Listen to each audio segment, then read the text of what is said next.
प्रणाम जी। हे साथ जी, जुगल स्वरूप श्री राज श्यामा जी तथा सुंदर साथ मूल मिलावे में बैठे हुए सुशोभित हो रहे हैं। आप उनकी शोभा को अपने धाम हृदय में क्यों नहीं देखते हैं? ये श्री कौन कह रहा है जी? हमारे महामती जी, इंद्रावती जी कह रहे हैं, इस खेल में आने के समय परम धाम में 4:30 बजे का जो समय था, इस खेल में अब भी वही समय है। ये कितने आश्चर्य की बात है कि परम धाम में अभी भी वही पल है, किंतु इस खेल में ब्रज एवं रास की लीला पूर्ण हो चुकी है। मतलब ब्रज भी पूर्ण हो चुकी है, रास भी पूरी हो चुकी है, तथा जागनी लीला चल रही है इस टाइम। और महारास की लीला कितनी लंबी है, इसका पता आदि नारायण जब किसी को भी नहीं है। श्याम श्यामा जी साथ शोभित, क्यों न देखो अंतर्गत। पिछला 4 घड़ी दिन जब ये सोई घड़ी है, अब ये सोई घड़ी है अब। मैंने आपको जागृत करने के लिए जिन बातों को कहा है, इंद्रावती जी कहते हैं, उन्हें आत्मसात कीजिए।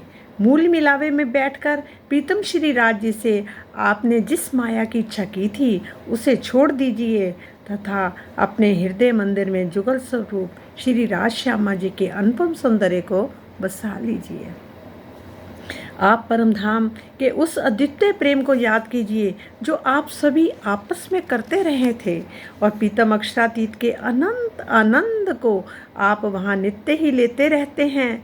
और आपकी आत्मा हृदय में धनी का अपार आनंद पल पल प्रकट होता ही रहता है।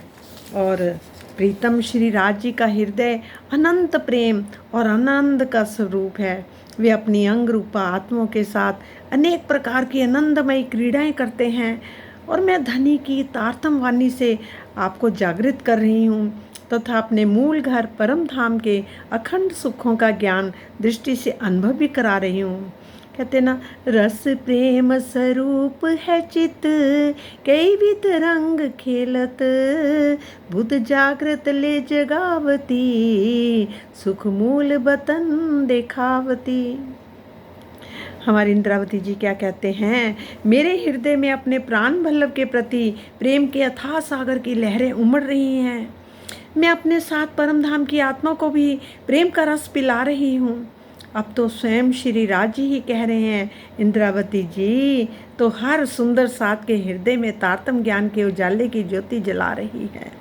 जिस प्रकार सूर्य के अथाह तेज के चंद्रमा अल्प मात्रा में ग्रहण करें उस शीतल ज्योति में परिवर्तन कर लेता है, उसी प्रकार श्री महामती जी का हृदय तारतम ज्ञान का सूर्य है, और उससे चंद्रमा की ज्योति के समान तारतम की शीतल चांदनी सुंदर साथ के हृदय में सुशोभित हो रही है। प्रेम ही जीवन का सार है। तारतम ज्ञान द्वारा बोध हो जाने के पश्चात आत्म जागृति के लिए प्रेम का इस स्वर्णिम पथ पर चलना अनिवार्य है। अगली चौपाई में भी यही बात कही गई है। इस प्रकार श्री महामती जी की आत्मा कहती है, मैंने प्रेम से धनी की पहचान की है, और सब सुंदर साथ के लिए भी मैंने परम धाम का दरवाज़ा खोल दिया है।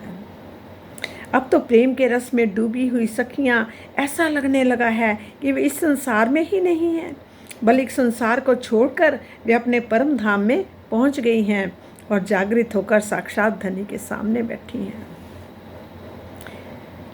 जब आत्मा प्रेम में डूबकर शरीर के बोध से पूर्णतया रहित हो जाती है तथा इस संसार और बेहद से परे होकर परम धाम के मूल मिलावे में पहुंच जाती है, तो जुगल स्वरूप को एकटक देखने लगती है। उस समय उसे ऐसा प्रतीत होता है जैसे वह पूर्णतया जागृत है तथा धनी के सन्मुख है। संसार के अस्तित्व को उसे जरा भी मान नहीं होता। सागर ग्रंथ में इस अवस्था का बहुत ही मनोरम चित्र किया गया है। अंतस्करण हातम के जब ए रहियो समाये, तब आत्म परियातम के रहे न कछु अंतराय। इस लक्ष्य को पाने के लिए प्रेम में चितवनी के अतिरिक्त अन्य कोई भी मार्ग नहीं है। हे सुंदर साज जी, अब तो बस एक ही बात रह गई, चितवनी चितवनी चितवनी। और प्रेम से ही हम उसको, अपने प्रीतम को देख सकते हैं और 25 पक्षों को भी देख सकते हैं। ये हमारी इंद्रावती जी कह रही है, अब हमें उस पर अमन करना है। आओ सब सुंदर साज जी, आज सब एक रस होके 36,000 सब बैठ जाओ और ध्यान में चितवनी में प्रीतम को देखें और देखकर बस हम सब अपने आप को परम धाम में ही अपने आप को पाएं कि वहीं बैठे हुए हैं और अब साक्षात राज जी श्यामा जी को देख रहे हैं।